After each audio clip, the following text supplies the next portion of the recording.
Hey, so this is the video for day 12 of learning to play the banjo. I recorded this on January 12th, 2016. I know it's coming out a few days after that because it took a little while to get this whole video put together. So what I'm doing in this video is the actual banjo setup at 400% speed and trying to show you that that's a 1/4 inch wrench, but it just didn't come through.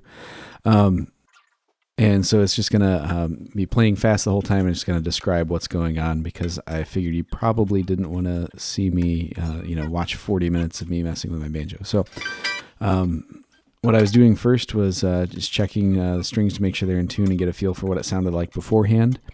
I noticed that the head was quite a bit loose. In fact, the bridge is kind of digging down a little bit. And so now I'm going around and tightening up. You notice I'm alternating back and forth. So I'll do the one closest to the neck on this side of it, and then just on the other side of where that rod goes across. So I'm going back and forth, and the reason for that is to keep the tension even as much as possible as I go around. I'm doing about a 1/4 turn at a time or a little bit more. And now I'm tapping the head there to get a feel for how tight it is and what it sounds like there. It seemed like it still needed a bit more, so I went through and tightened everything another 1/4 turn plus a little bit.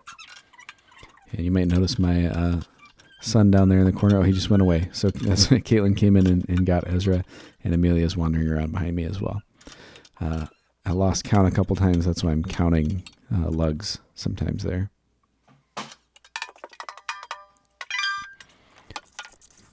Again, just getting a feel for what it sounds like. Retuning because when tightening the head, that actually lifted up the bridge, which made everything go sharp because it was pushing up on the strings, putting more tension on the strings. And I think at this point I could already hear that it was quite a bit brighter. Again, just tapping on the head there to get a feel for the tension being even or not, and then pushing on it to get a feel for how much give it had. So now I'm just taking the strings off. It's pretty straightforward. I just loosened the pegs enough until I could, it sounds funny, until I could unhook the string from the tuning peg there and then pull it out through the tailpiece. One thing I had heard or read, I guess, online is that the first thing a lot of people wanted to do with this banjo was replace the tailpiece. And I wasn't exactly sure why because it seemed fine, but when I tried to put the new strings on, I understood. So this uses loop end strings, which hook onto a little loop, but it also has to go through a hole. So it gets a little tricky.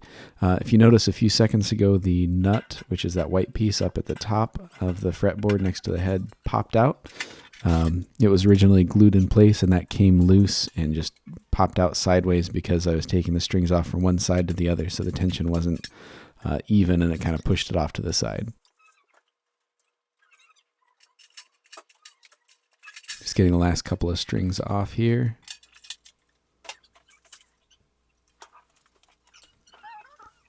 And there I have the nut, and I'm just kind of fitting it in place to get a feel for what it looks like. Now I'm taking the cover off of where the truss, the end of the truss rod is, mostly because it was just kind of dirty. I wanted to get it really clean there. I noticed there's a piece of loose like plastic coating stuff from the head that was down in there too, so I just scraped that out. The plastic covering like you get on a screen of like a new TV or monitor was still on it, so I wanted to take that off without tearing it around the screws. At this point I'm using some fretboard oil. It's lemon oil based. It's fretboard F1 oil. I got it at Guitar Center.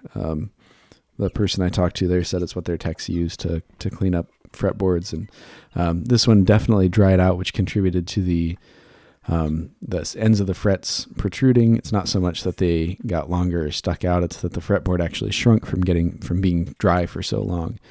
I think this may help with that too, though I am not a luthier or however you want to say it.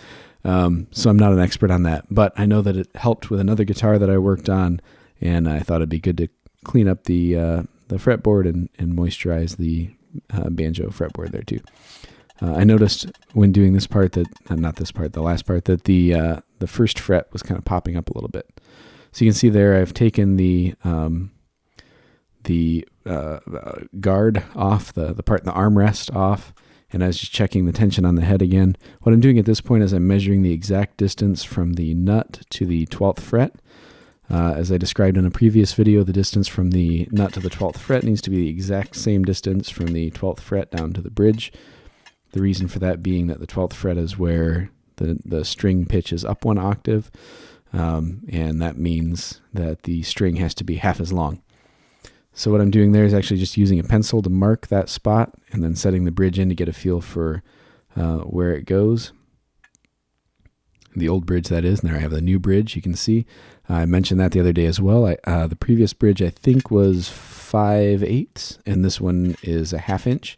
So I'm just kind of comparing them there so you can see the difference. You can see on the end, the new one's actually quite a bit shorter. My goal for that was to lower the action a little bit. I noticed the string height was pretty high, but the neck seemed like it was straight. It wasn't bowing up too much or anything like that. So I didn't think that adjusting the truss rod was the answer to my problems. I thought maybe a shorter bridge would help. And as you'll maybe see, actually I could probably see in the next video, it did. It helped a lot.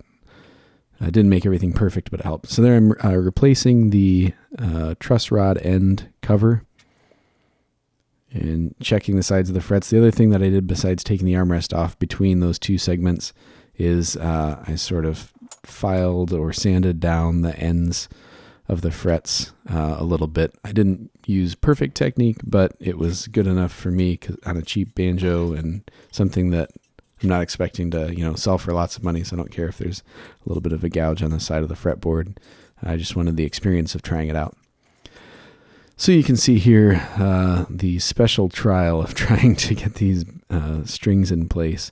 I've got this pick set that I initially got to work on the PCV system in my car and have since used to work on digital keyboards and all kinds of stuff. So I thought maybe I could use that to set the loop end in place over the hook. It helped marginally.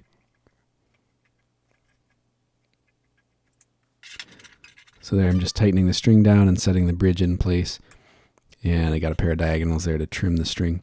So I did notice the new bridge, the string spacing was actually a little bit wider than on the old bridge. I decided to string it up anyway and see how it went, and it went okay. Here's the next string, trying to hook the end on. That was really the tough part because the loop twists around as you get up toward the actual string part, and so it's much stiffer there, and it's kind of hard to get it to bend down and hook over those hooks the way it's supposed to.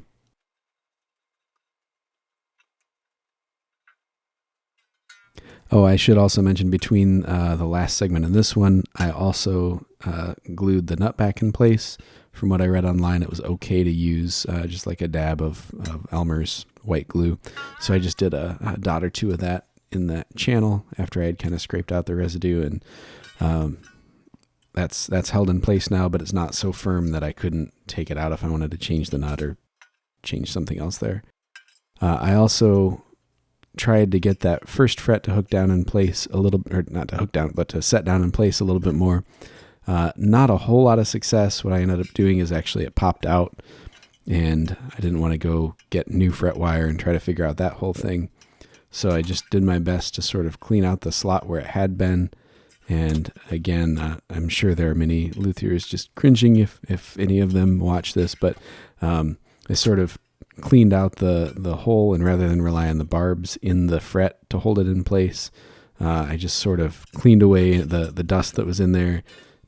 Probably ended up making the hole just the slot just a little bit wider, but then put the tiniest amount of white glue that I could figure out into the slot and down on the bottom of the fret, and pressed it in place that way, and it seems like it's going to be okay. I mean, it's not a world-class banjo by any means, so my main goal is to make it play better and sound better and not be terrible. If you were watching the action down there at the tailpiece, things were not going well for me there. I can't remember if it was this one or the next one, but at one point I got a pair of pliers out and kind of squeezed the hook or the loop end so that it would fit through the hole better and hook on the way it was supposed to.